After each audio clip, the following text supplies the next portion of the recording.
Hello, welcome to my channel Rajashree. ഇന്ന് അവിടെ ഒരു രജ്മ മസാലക്കറി ആയിട്ട് ഉണ്ടാക്കാൻ പോണേ. ഇത് നമുക്ക് ദോശയ്ക്കും ചപ്പാത്തിക്കും ചോറിനും ഒക്കെ ചേരും. അപ്പോൾ നമുക്കിത് എങ്ങനെ ഉണ്ടാക്കാൻ നോക്കാം. ഇതിപ്പോൾ ഞാൻ കുക്കറിൽ വേവിക്കാൻ വെച്ചിട്ടുണ്ട്. ഇതിലേക്ക് നമുക്ക് ഒരു കഷ്ണം പട്ട ഇടാം, ഒരു ബേ ലീഫ് ഇടാം, പിന്നെ 2 ഏലക്ക, ഇതിന് ഉപ്പ് ഇടാം.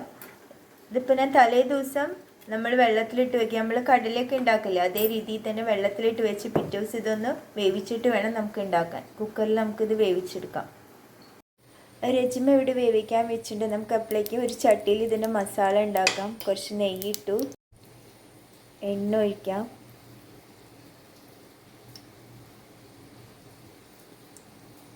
രണ്ട് ടീസ്പൂൺ എണ്ണ ഒഴിച്ചിട്ടുണ്ട്.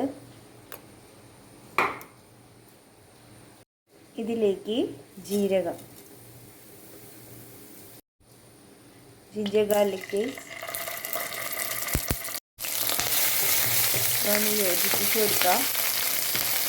ഇതിലേക്ക് ഇനി സവാള, നമുക്ക് 2 പച്ചമുളക് ഇതിലിട്ട് കൊടുക്കാം. ഇതിനൊരു ഗോൾഡൻ ബ്രൗൺ ആവുന്ന വരെ ഈ ഉള്ളി നന്നായി വാട്ടിയെടുക്കാം കേട്ടോ. എന്നിട്ട് ഇതിൽ പൊടികളൊക്കെ ചേർക്കാം. അപ്പോൾ ഇതിൽ നമുക്ക് പൊടികളൊക്കെ ഇടാം. ഉള്ളിൻ്റെ കളറൊക്കെ കണ്ടൊന്ന് മാറി വന്നിട്ടുണ്ട്. 1/2 ടീസ്പൂൺ മഞ്ഞൾപ്പൊടി, 1 ടീസ്പൂൺ മുളക് പൊടി, 1 teaspoon Kashmiri chilli powder, 1 teaspoon മല്ലിപ്പൊടി, 1 ടീസ്പൂൺ ഗരം മസാലപ്പൊടിയും കൂടി ഇട്ടിട്ടുണ്ട്. ഇതിലേക്ക് കുറച്ച് ഉപ്പിടാം. നമ്മൾ നേരത്തെ ആ രജ്മ വേവിക്കുമ്പോൾ ഉപ്പിട്ടതാണ്. ഒരു ബേ ലീഫിൻ്റെ കഷ്ണം, ബേ ലീഫും കൂടി ഇടാം. എല്ലാം കൂടി ആ പച്ച ചുവയൊക്കെ ഒന്ന് മാറട്ടെ കേട്ടോ പൊടീൻ്റെ. ഇതിലേക്ക് നമുക്ക് തക്കാളി അരച്ചത്, ഒരു 3 തക്കാളി അരച്ചതുണ്ട്. എല്ലാം കൂടി ഒന്ന് മിക്സ് ചെയ്യാം.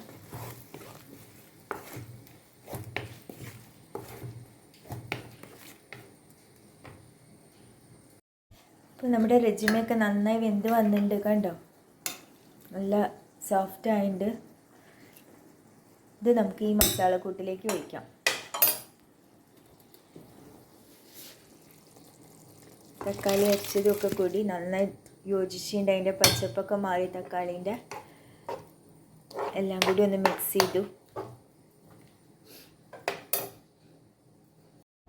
അപ്പോൾ ആ രജ്മയൊക്കെ ഒഴിച്ച് ഇവിടെ അടുപ്പത്ത് വെച്ചിട്ടുണ്ട്. നമ്മളിതിപ്പം ഫുൾ ഫ്ലെയിമിലാണ് വെച്ചിരിക്കുന്നത്. ഇതൊന്നും തളിച്ചില്ലേ, നമുക്കിനി ഇതൊരു മീഡിയം ഫ്ലെയിമിലാക്കിയിട്ട് ഒന്ന് അടച്ച് വെച്ചിട്ട് കുക്ക് ചെയ്തെടുക്കാം ഒരു 10 മിനിറ്റിൻ്റെ മേലെ. ഇപ്പോൾ ഒരു 10 മിനിറ്റൊക്കെ ആയിട്ടുണ്ടാവും. നോക്കി നമ്മുടെ കറിയൊക്കെ ഒന്ന് കുറുകി വന്നിട്ടുണ്ട്.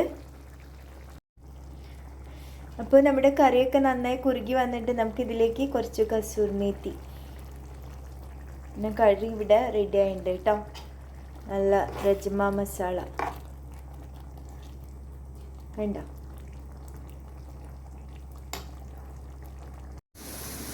അപ്പോൾ ഞാൻ ഇതിവിടെ ഒരു പാത്രത്തിലേക്ക് മാറ്റി വെച്ചിട്ടുണ്ട് നമ്മുടെ രജ്മ മസാല കറി. ഇത് കണ്ടോ നന്നായി കുറുകി വന്നിട്ടുണ്ട്. ഒരു 10 മിനിറ്റിൻ്റെ മേലെ മീഡിയം ഫ്ലെയിമിൽ വെച്ച് ഞാനൊന്ന് കുക്ക് ചെയ്തെടുത്തിട്ടുണ്ട്. പിന്നെ ഇതിൽ പൊടികളൊക്കെ ഇട്ട് തക്കാളി അരച്ചിട്ടാട്ടോ ചേർത്തെല്ലാം നിങ്ങൾ കണ്ടു കാണുമല്ലോ. ഇത് നമുക്ക് ദോശ, വെള്ളയപ്പം, പിന്നെ ഗീ റൈസ്, ജീര റൈസ്, അങ്ങനെ ചോറിനും കഴിക്കാം കേട്ടോ. അപ്പോൾ എൻ്റെ ഈ വീഡിയോ എല്ലാവർക്കും ഇഷ്ടമായില്ലേ? എന്തെങ്കിലും കമൻസ് ഒക്കെ ഉണ്ടെങ്കിൽ പറയണം. Okay, bye bye.